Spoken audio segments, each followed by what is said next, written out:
Translation. O Hari, O my merciful Lord, on glories to you, O Lord of love, again and again I have prayed with you, and now I beg you yet again to accept me as your own. O Lord, hopelessly taken birth, O my Guru, I have now come to you for refuge. Please show your merciful nature and benevolence which is soul. You are the cause of the universe and its very life, but there is no lover of life, there is no shepherd. You bring about auspiciousness to the world, and you are the master of all the worlds as well. O Lord, what will become of me if you forsake me? I have understood, after contemplating my predicament, that within this world there is no one who can deliver the stand of you.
Jaya Gopi Janavasta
जय विष्णुपाद परमहंस परिव्राजकाचार्य स्तोत्र भक्ति वेदांत स्वामी श्रील प्रभुपाद की ग्रंथराज श्रीमद् भागवतम की बताए गौर प्रेमानंदे।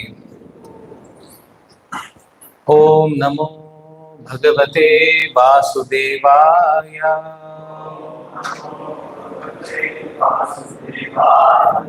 ओम नमो भगवते वासुदेवाय।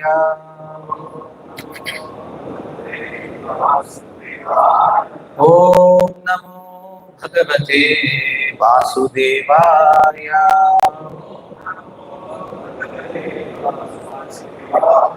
नारायणं नमस्कृत्य नरं चैव नरोत्तमं देवीं सरस्वतीं व्यासं ततो जयमुदीरयेत्। नष्टप्रायेषु भद्रेषु नित्यं भागवत सेवया भगवत्युत्तमश्लोके भक्तिर्भवति नैष्ठिकी। Reading from Srīmad Bhāgavatam, Canto 1, Chapter 3, Text number 20. Avatare Shodashame Avatare Shodashame Avatare Shodashame Pashyan Brahmadruhaha Nripan Pashyan Brahmadruho Nripan Pashyan Brahmadruho Nripan Trihi Sapta Kritvaha Kupitaha Trisapta Kritva Kupito Trisapta Kritva Kupito Nihi Shatra Akaroho Akarot Mahim Nikshatra Akaron Mahim Nikshatra Akaron Mahim Avatare Shodashame Pashyan Brahmadruho Nripan Trisapta Kritva Kupito Nikshatra Akaron Mahim Avatare Shodashame Pashyan Brahmadruho Nripan Trisapta Kritva Kupito Nikshatra Akaron Mahim Avatare Shodashame Pashyan Brahmadruho Nripan Trisapta Kritva Kupito Nikshatra Akaron Mahim Avatare Shodashame Pashyan Brahmadruho Nripan Trisapta Kritva Kupito Nikshatra Akaron Mahim Avatare Shodashame Pashyan Brahmadruho Nripan Trisapta Kritva Kupito Nikshatra Akaron Mahim Synonyms: Avatare, in the incarnation of the Lord. Shodashame, the 16th. Pashyan, seeing. Brahmadruhaha, disobedient to the orders of the Brahmanas. Nripan, the kingly order. Trisapta, thrice 7 times. Kritvaha, had done. Kupitaha, being enraged. Nihihi, negation. Kshatra, the administrative class. Akarot, did perform. Mahim, the earth. Translation and purport by His Divine Grace Abhay Charanaravinda Bhakti Vedanta Swami Srila Prabhupada. Translation: in the 16th incarnation of the Godhead, the Lord as Bhrigupati annihilated the administrative class, Kshatriyas, 21 times, being angry with them because of their rebellion against the Brahmanas, the intelligent class. Translation with repetition: in the 16th incarnation of the Godhead, the Lord as Bhrigupati annihilated the administrative class, Kshatriyas, 21 times, being angry with them because of their rebellion against the Brahmanas, the intelligent class. Purport by Srila Prabhupada. The Kshatriyas, or the administrative class of men, are expected to rule the planet by the direction of the intelligent class of men, who give direction to the rulers in terms of the standard Shastras, or the books of revealed knowledge. The rulers carry on the administration according to that direction. Whenever there is disobedience on the part of the Kshatriyas or the administrative class against the orders of the learned and intelligent Brahmanas, the administrators are removed by force from the posts, and arrangement is made for better administration. Thus ends the Bhaktivedanta purport.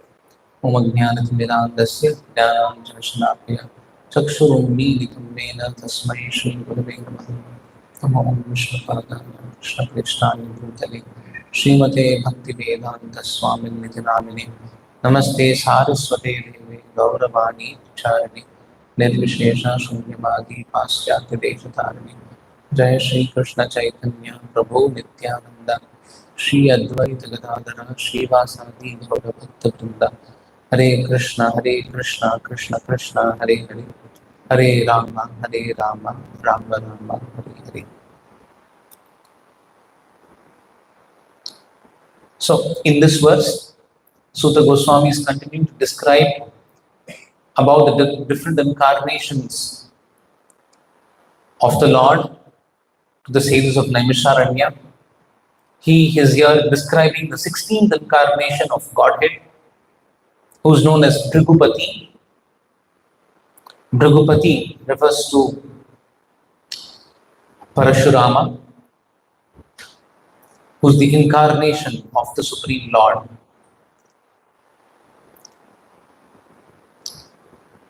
Parashurama appeared as the son of Padmini and Bhrigupati appeared as the son of Renuka and Jamadagni.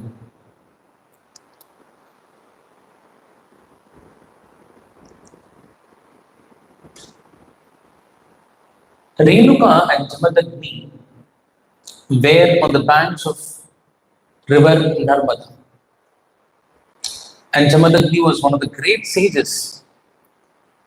He is one of the Saptarishis. And Jamadagni was known for his austerities. And Jamadagni had 4 sons, and one of the sons was Parashurama. The son's name was Rama, but later Parashurama, because he was gifted an axe by Lord Shiva. Because Lord Shiva was impressed with the military skills, the martial arts skills that Rama possessed, the son of Jamadagni. Therefore, his name became Parashu. Parashu means axe. So that's why his name became Parashurama. There was a kingdom called Mahishmati. And this kingdom was ruled by a king. His name was Kartyavirarjuna. Kartyavirarjuna was the son of Kritavirya. Kritavirya and Padmini gave birth to Kartyavirarjuna. And Kritavirya and Padmini did a lot of tapasya. And by the benediction of Dattatreya, whose incarnation of the Lord, they gave birth to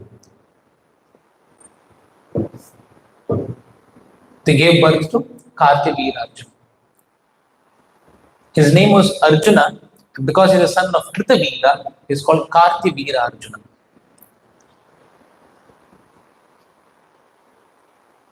Lord Dattatreya gave the benediction of having a son. What kind of a son was he? He was a son who cannot be defeated by any demigods, humans, snakes, demons, except by the Supreme Personality of Godhead himself. So he was a very, very powerful king. And they said that Kartyavirarjuna had 1,000 arms.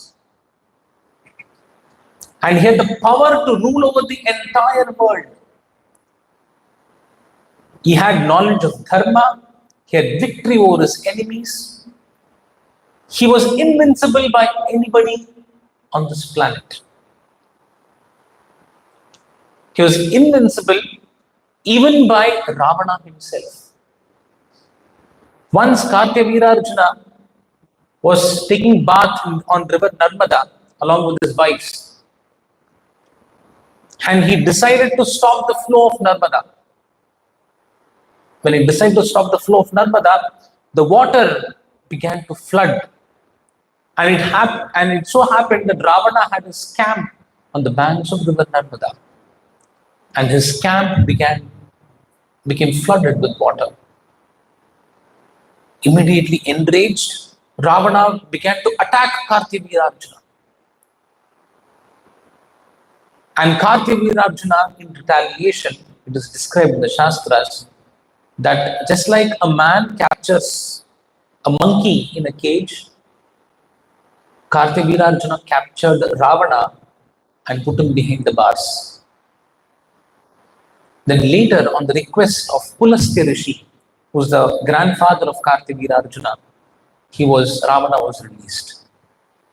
Just like a monkey sometimes caught and released, he's caught and released. That is the power of Kartyavirarjuna. Anybody who has power is intoxicated by power in this material world. Power is intoxicating. That becomes, in fact, a driving force for many in their lives.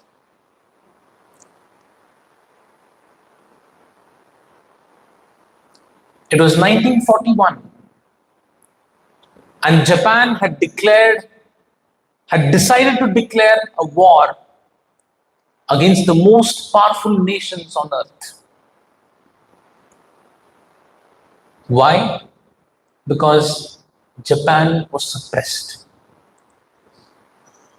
Japan initially waged a war against Russia, and they were successful in capturing the eastern province of Russia. And the moment they defeated the Russians, they came to the world stage. People began to recognize Japan as a country which has great potential, great military strength. It was an expression of power of Japan. So during the late 1930s, there was a meeting of 5 great nations to talk about strategies to implement peace in the world. And Japan was invited after it defeated Russia. Japan helped UK to wage a war against Chinese. Chinese and UK, they were in war, and Japanese helped them. In return, Japan expected that the citizens of Japan be permitted freely to the Western world to get educated in Western universities, for which UK denied. So Japanese were insulted. They said, we are the most powerful people. How can people offend us like this? How can they not give us this opportunity?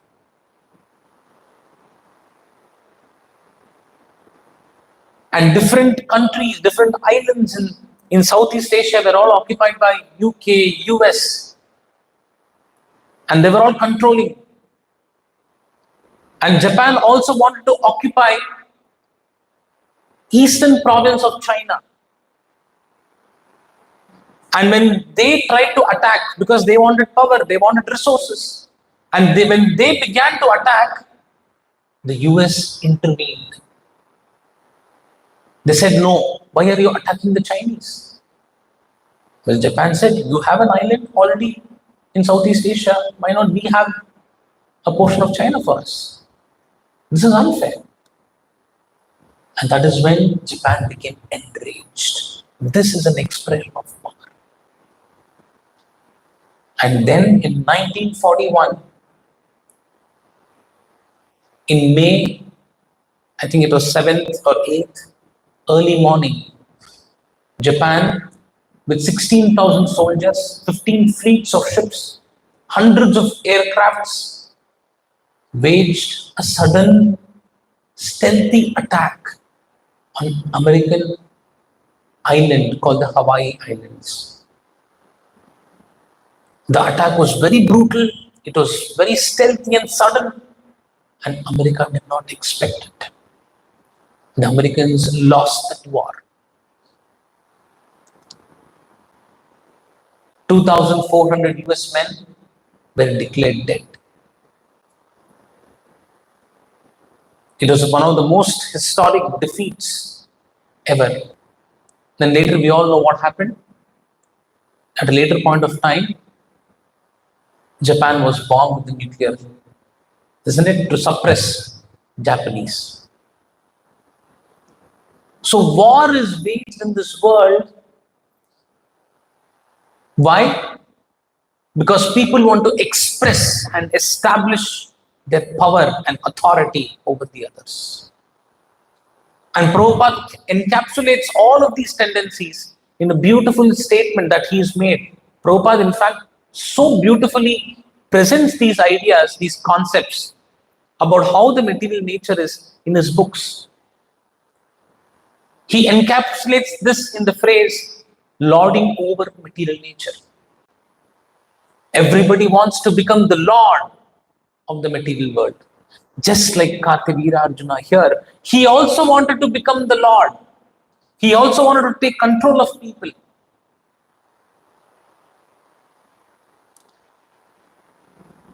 So Kartavira Arjuna made an attempt to control the demigods. He began to wage a war against Varuna. And Varuna was defeated. And Varuna suggested, there is one person in this world whom you cannot defeat. Kartavira Arjuna asked, who is that person? I want to challenge him. And Varuna said, that person is taken birth on the bank of river Narmada. He is a son of Jamadagni and he is Parashurama.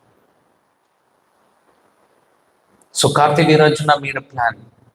He was an uninvited guest in Jamadagni's house, and as a part of the Brahminical culture, it is Atiti Devo Bhava. Any Atiti, even uninvited, should be treated well. And Jamadagni had a very special cow in his house called Kamadenu. And this cow has the ability to provide whatever anybody wants. So Jamadagni received Kartavira Arjuna very well. He offered a wonderful feast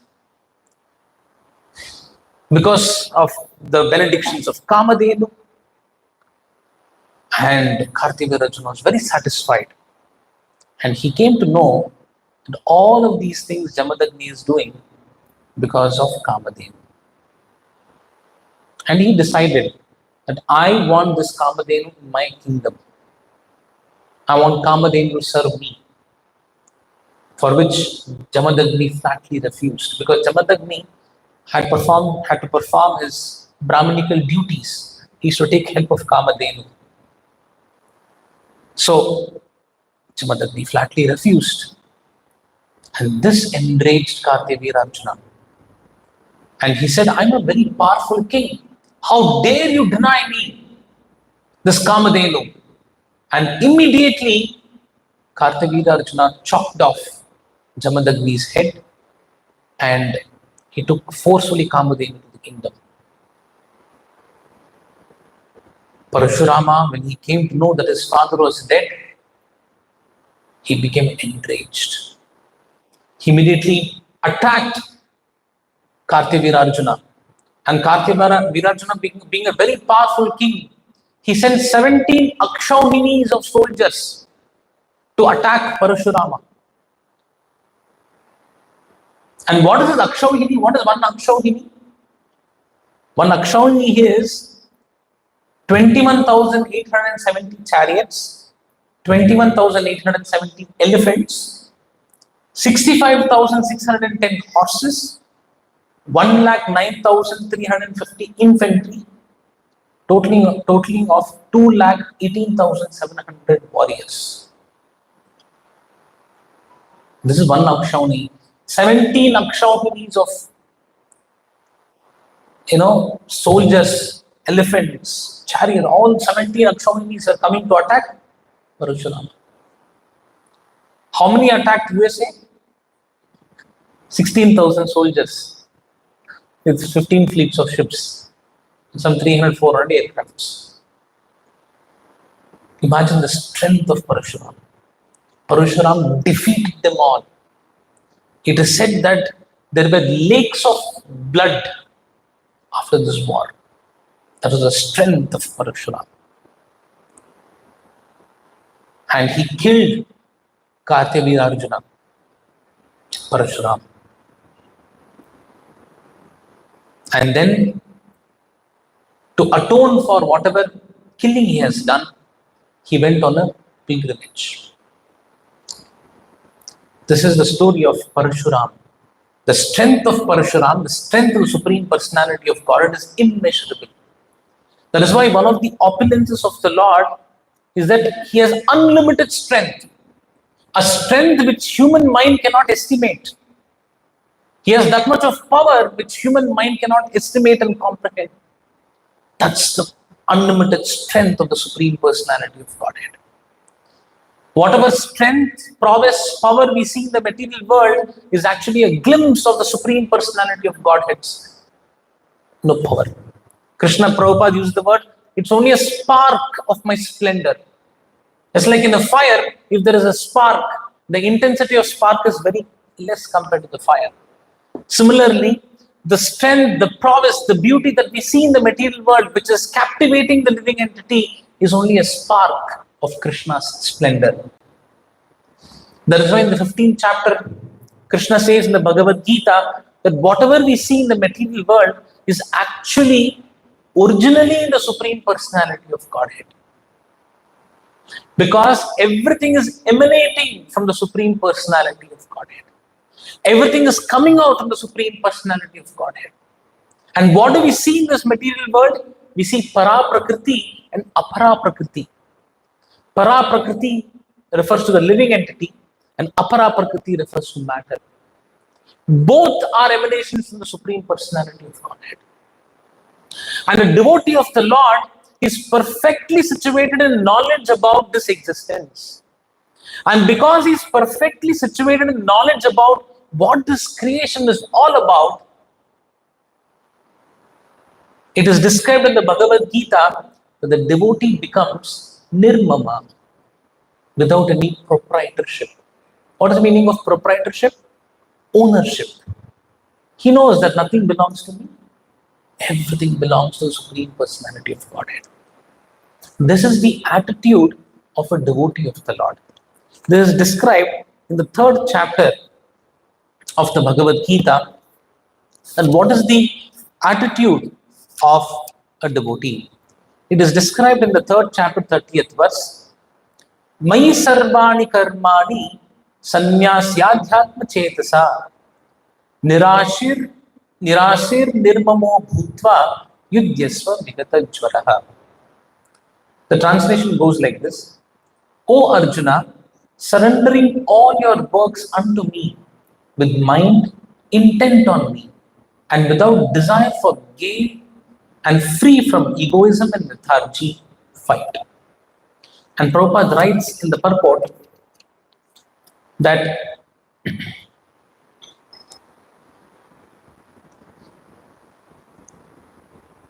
one has to realize that nothing in the world belongs to any individual person, but that everything belongs to the Supreme Lord. That is the real purport of Mai unto me.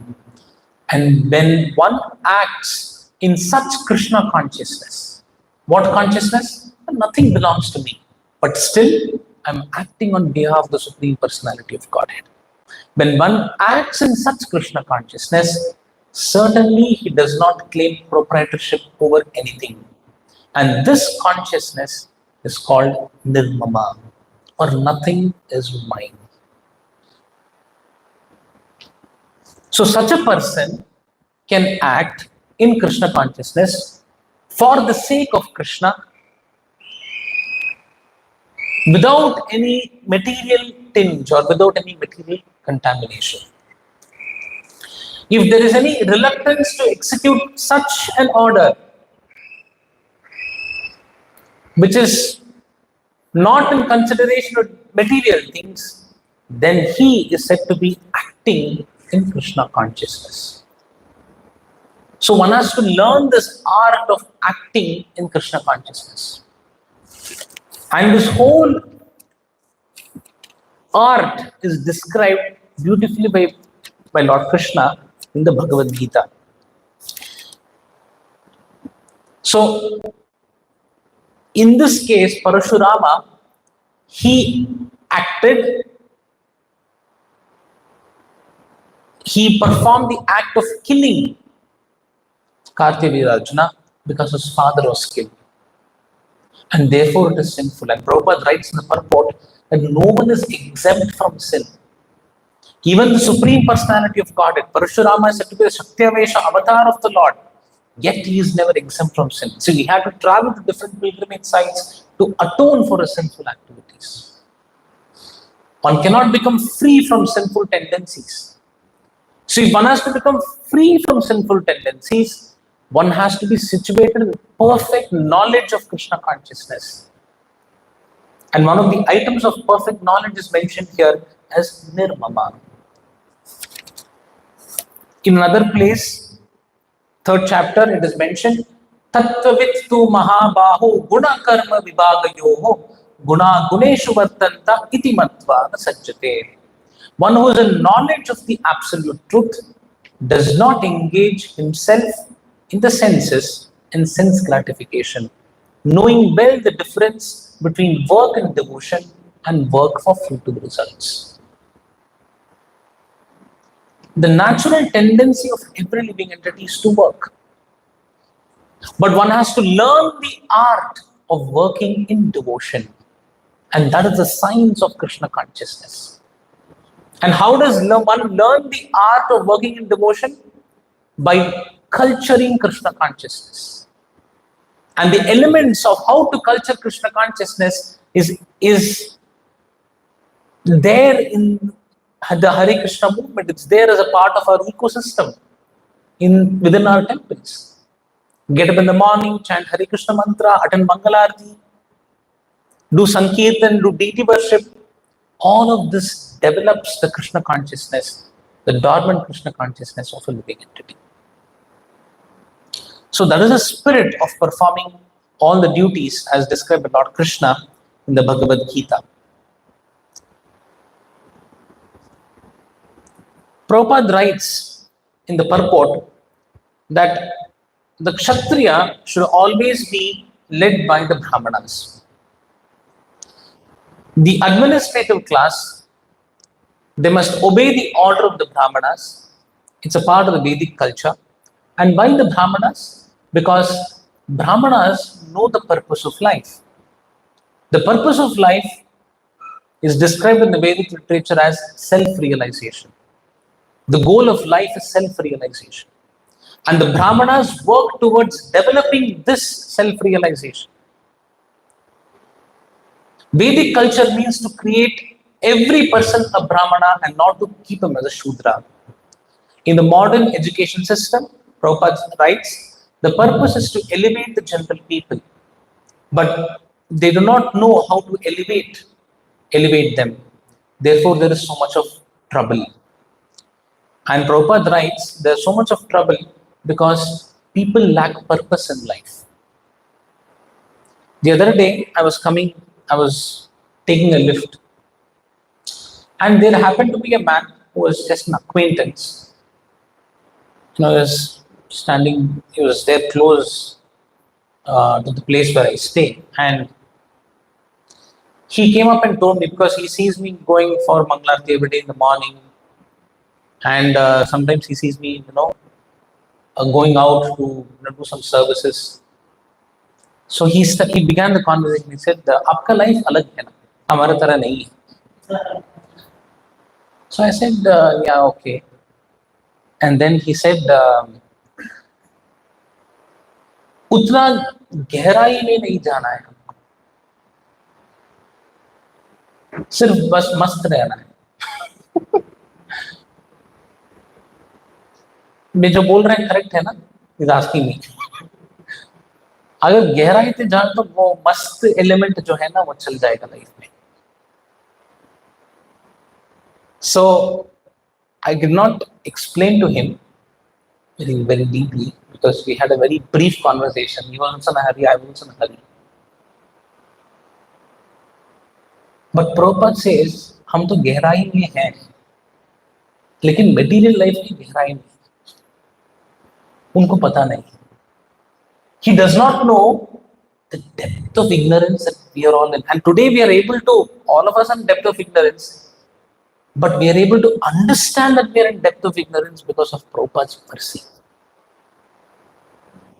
Otherwise, our idea of enjoyment before Krishna consciousness was what? Sense gratification, make a good career, live according to that career, and become a rich person, have good possessions.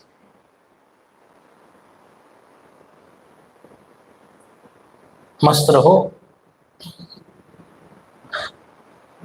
These were the ideas that was there in our consciousness.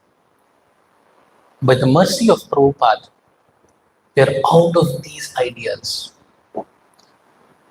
That is why it is every day when we sing Samsara Dhava Nanadidha Loka Thanaya Karamya Ganaganatvam.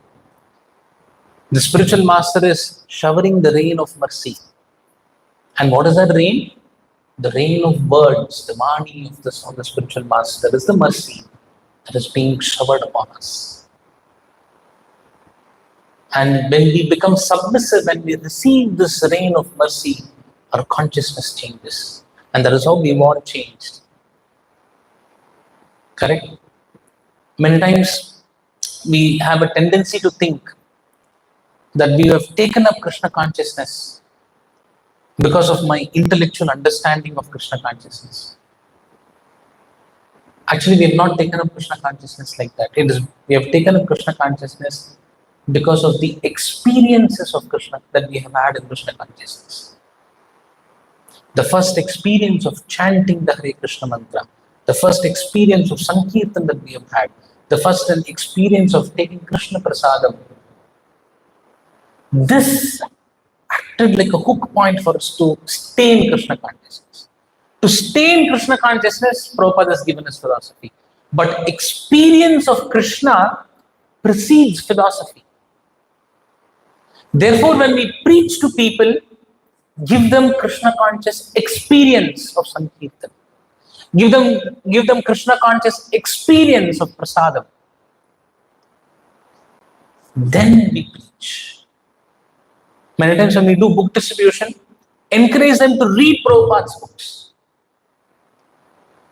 Because the experience of Krishna is there in the Vani of the spiritual master.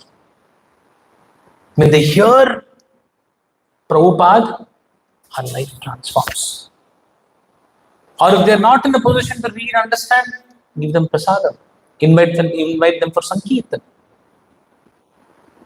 That is the way we are pulled into Krishna consciousness. And then later we have intellectualized.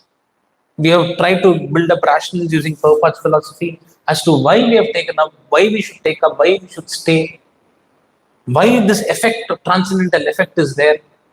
That's a later part. But the experience has preceded, and that experience is the Bhakti Lata Beach, is the mercy of the spiritual master. Prabhupada in one place says, initiation means your determination to practice Krishna consciousness. That is initiation. And the determination to practice Krishna consciousness has come by the mercy of the spiritual master. So, this consciousness, God consciousness, is a very rare gift. And we have got this gift in this human form of life. Therefore, the purpose of human life is to exclusively practice Krishna consciousness. And there's nothing else. That's the life's project. A Krishna conscious devotee realizes that the purpose of life is not life. The Krishna conscious devotee understands that the purpose of life is beyond life. The man that I met in the lift, he feels that life, the purpose of life is life itself. That's what we've all been thinking. But actually, the purpose of life is beyond life. And we work towards that purpose. How do we work towards that purpose? By following the instructions laid down by the spiritual master. So, Prabhupada says here, that's the purpose of human life, and all the Brahmanas in the society are meant to educate people about this purpose which is beyond this life. Therefore, Brahmanas were called, what is the meaning of Brahmana? Brahman Janati iti Brahmana. Anybody who knows Brahman, anybody who knows the purpose of life, he is called as a Brahmana. And Prabhupada created this society to create Brahmanas for society.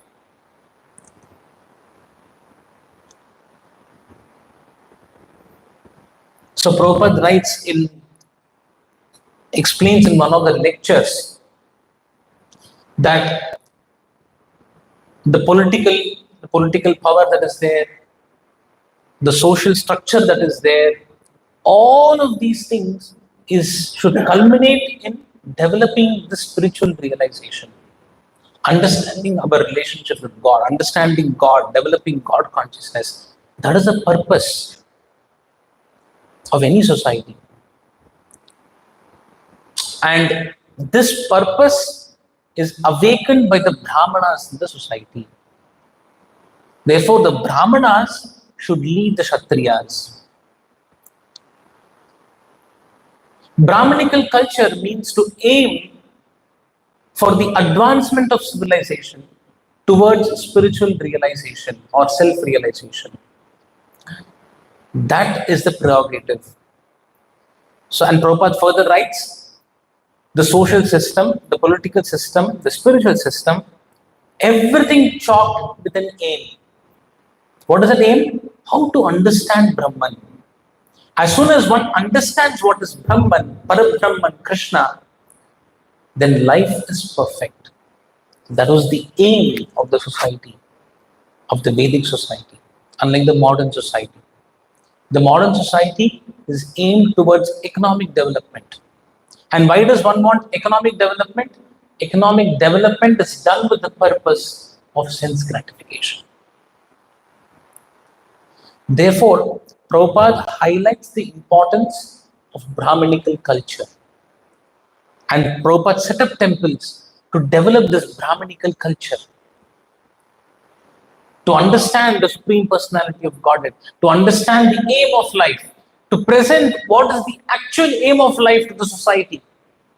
That is the purpose of the Krishna consciousness movement that we are all part of. So, any king who's neglectful about his duty, he must be guided by the Brahmana, and the Brahmanas should take charge of the kingdom, correct, and guide the society towards self-realization. Correct. We have examples of King Bena, who was actually removed by the Brahmanas. King Bena was a tyrannical king. He was removed by the Brahmanas. And then later King Prithu was established as the king by the Brahmanas. The Brahmanas themselves don't rule, but they appoint an appropriate king, a suitable king, so that he can do the administration work. Correct? So this was the duty of a Brahmana, is what Prabhupada writes in the purport, that the Brahmana's duty is to guide the Kshatriyas, and Kshatriya's duties is to follow the Brahmanas. And here we can see that although Parashurama was born in a Brahminical family, he had to take the role of a Kshatriya, and he killed all the Kshatriyas 21 times. Correct? So he killed all the Kshatriyas and he established Dharma. Krishna incarnates in this world to establish Dharma in the society, and Parashurama likewise, he killed for the sake of establishing Dharma in the society. That is the purpose of the Supreme Lord's incarnation here. So Parashurama was Shaktavesha avatar, and Parashurama was a great Kshatriya. He is said to be one of the Chiranjeevis. He is still existing, is beyond the influence of time. It is said that there is a mountain range called the Mahendra Parvat, correct, in India. So he is still said to be still existing in this mountain range called Mahendra Parvat. Okay. So this is what we can understand from this particular verse. So we have understood about the importance of Brahminical culture in society. We've also understood, Prabhupada also talks about how the world is driven by power, and the power should be regulated by Brahminical culture. So that is what we can understand from this particular verse. With this, we'll stop here. Any doubts? Anybody has any questions? Yes. You mentioned that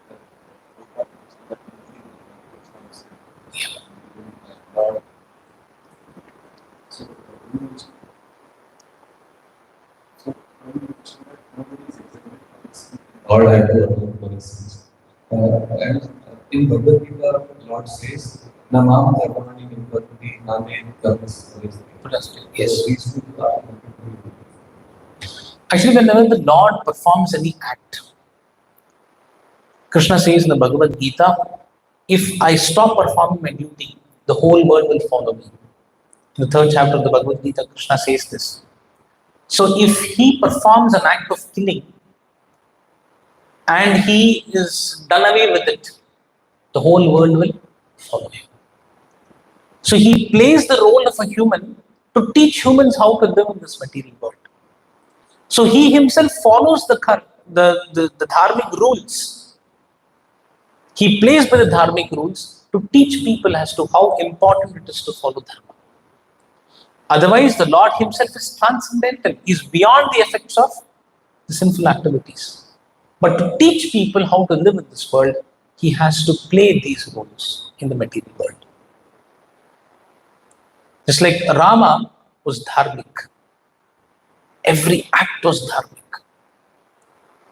So that people who follow him, people will follow his dharmic principles. Is that clear? So therefore, the Lord is beyond this thing. But just to set an example, he performs all of these activities. this one, because there is one philosophy, some kind of people will say that even this reaction, someone, so for example, that Lord Brahma killed Bali, and that is how Lord Krishna killed By a hunter. so they believe this philosophy in that. Yeah. So actually, we should understand the pastimes of Lord Krishna from the words of an acharya. The moment we don't understand the pastimes of Krishna from the words of an acharya, we will naturally have a tendency to correlate these two instances and come to a wrong conclusion. So therefore, we have to understand from the version of the acharyas, and they should be the standard from which we should understand these pastimes of Lord Krishna. Otherwise, we will tend to believe that these ideas are true. And Krishna, it is Paramatma in our heart. Paramatma guides a sincere soul who's seeing the Lord towards a bona fide Guru. And a bona fide Guru takes back to Paramatma. There are some insincere souls. So when insincerity is prevalent in the heart, when the spirit of enjoyment is prevalent in the heart, then what happens? They have to be accommodated in this material world. They will have their own ideologies. Just like Mayavadis have their own ideologies. Atheists have their own ideologies. Now, how do they function in this material world? They must be accommodated in a world which is created by the Lord. So the Lord convinces them. How does he convince them? By the power of Maya. Maya convinces them that these things are true. These conclusions are true. The conviction, that's why 13th chapter of the Bhagavad Gita, Krishna says, conviction is coming from the guna, from the prakriti. So conviction that this is true is coming from prakriti. So therefore, if you have to get unadulterated knowledge, it is very, very important to be in touch with a bona fide spiritual master who will actually understand and help us give the correct reality of what happened in Krishna's pastimes, what happened in Rama's pastimes. How do we correlate these two instances? So common people will naturally tend to come to these conclusions. So therefore, while preaching to them, we must give them the experience of Krishna. And that experience of Krishna can never be forgotten in their lives. So they will be naturally attracted, then give them Prabhupada. So that's the way to convince such a person. Hare Krishna. Hare Krishna. Yes, all these which are followed with Krishna,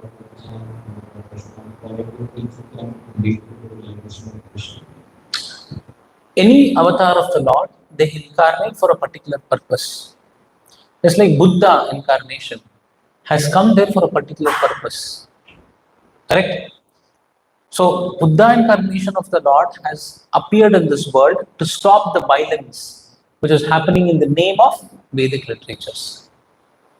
In the name of Vedic literatures, cows were being killed, animals were being slaughtered. The purpose of the Vedic rituals were lost. Therefore, Buddha denied the Vedas.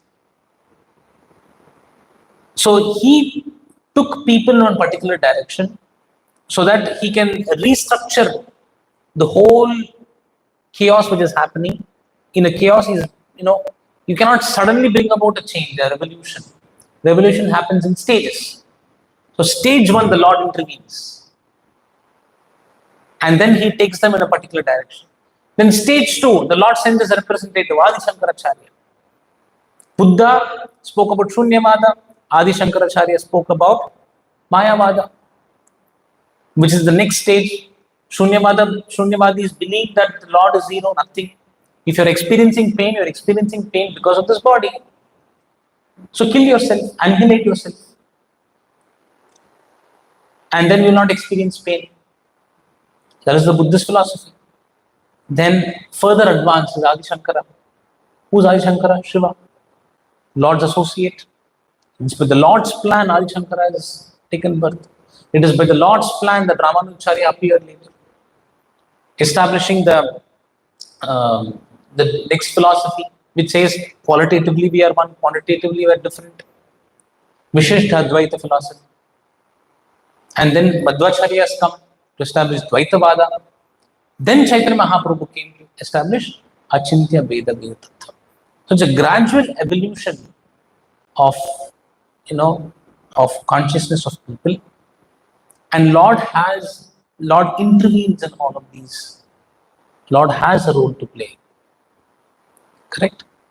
So we have to follow the principles according to time, place, and circumstances. And we should also understand that the Lord has appeared for a particular reason. So it's not that we have to follow the Buddhistic philosophy. Correct? Therefore, the guidance of Guru is extremely essential. Without the guidance of Guru, we may tend to conclude that Buddha is also Lord, I can follow the Lord. Correct? But we should know the purpose as to why Buddha has appeared in this world. What is the purpose of his incarnation? Is that clear? So, in instruction, time circumstances, career wise, we are also different instruction